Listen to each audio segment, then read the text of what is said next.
नमस्कार दोस्तों, मैं सत्येंद्र कुमार मौर्य आपके बीच एक बार फिर उपस्थित हूँ।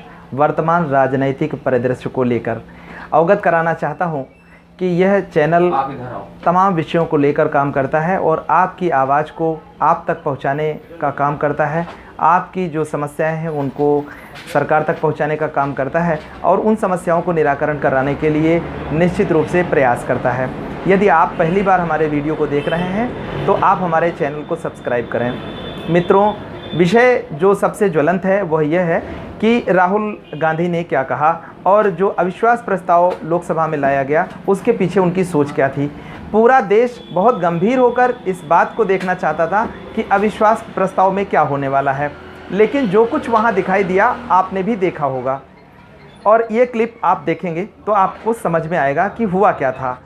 पूरा का पूरा विपक्ष और आपके बहुत सारे लोग मिलकर प्रधानमंत्री जी को चुनाव में हराने जा रहे हैं।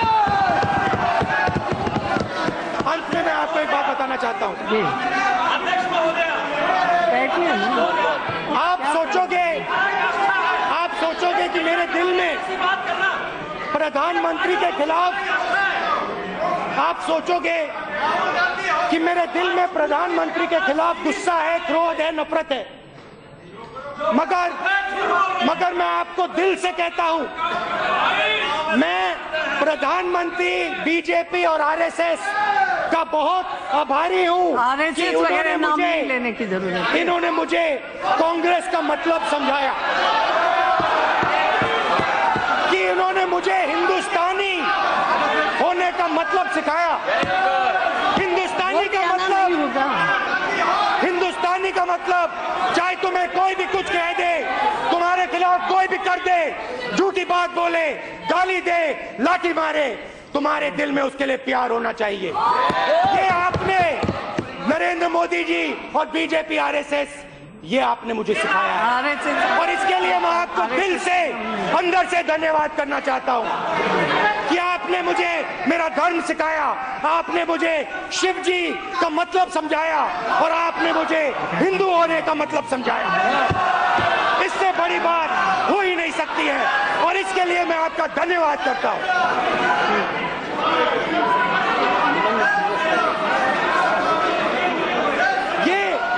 ये हमारे देश का इतिहास है। Yes please. ये हमारे देश का इतिहास है और मेरे अंदर, आपके अंदर मेरे लिए नफरत है, आपके अंदर मेरे लिए गुस्सा है, आपके लिए मैं पप्पू हूँ, आपके लिए मैं अलग अलग गाली दे सकते हो, मगर मेरे अंदर आपके खिलाफ इतना सा भी गुस्सा, इतना सा भी क्रोध, इतनी सी भी नफरत नहीं है। मैं कांग्रेस हूँ और ये सब कांग्रेस हैं और कांग्रेस ने और इस भावना ने इस देश को बनाया है। इस बात को आप कभी मत भूलिए और ये भावना आप सबके अंदर है और इस भावना को मैं आप सबके अंदर से निकालूंगा। एक एक करके मैं आपके अंदर जो प्यार है उसको निकालूंगा और आप सबको कांग्रेस में बदलूंगा। धन्यवाद, नमस्कार।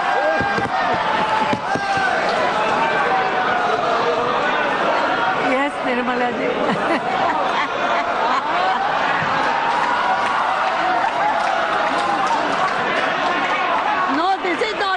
this is not necessary. No.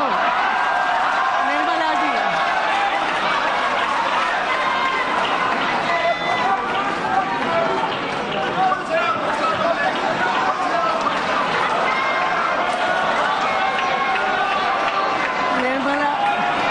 Nirmala ji wants to say something.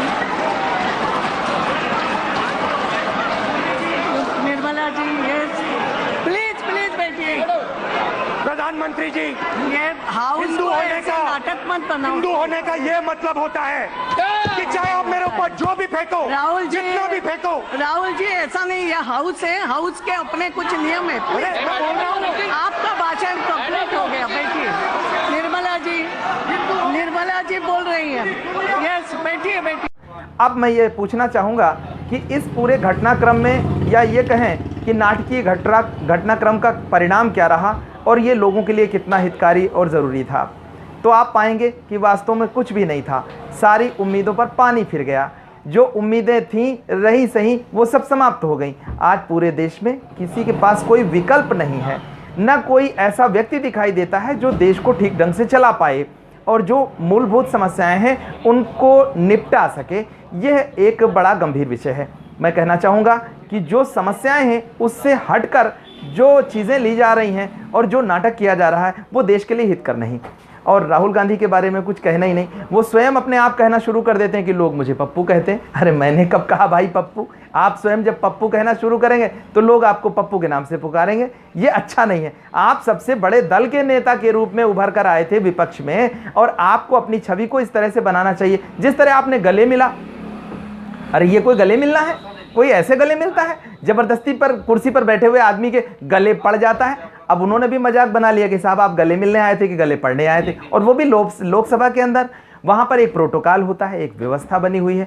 ये जो पूरा का पूरा ये जो कार्यक्रम था या घटनाक्रम था या नाट्यक्रम था, ये कुछ समझ से परे रहा। और ये देश का दुर्भाग्य है कि आप जैसे लोग इस तरह की हरकतें कर रहे हैं, इस तरह के काम कर रहे हैं जिसका पूरे देश में मखौल उड़ाया जा रहा है, मजाक बनकर रह गया है। हाँ, वास्तव में विपक्ष बड़ा मजबूत होना चाहिए, और विपक्ष में जो विपक्ष की अगुवाई कर रहा हो उसको अपनी भाषा शैली पर, अपने विषय पर पूरा नियंत्रण होना चाहिए। मैं राहुल गांधी से कहना चाहूँगा कि राहुल जी, आप थोड़ा सा और गंभीर हो करके विषय को ठीक ढंग से समझ करके अपने भाषण को अच्छे ढंग से तैयार किया कीजिए। इस तरह की गलती कैसे हो जाती है? आप एक जिम्मेदार व्यक्ति हैं और आपसे लोगों को बहुत उम्मीदें हैं। आगे से आप ध्यान रखिएगा ऐसी गलती ना होने पाए, और इस तरह गले मत पड़िएगा जिससे आपका मजाक बना ले लोग। धन्यवाद।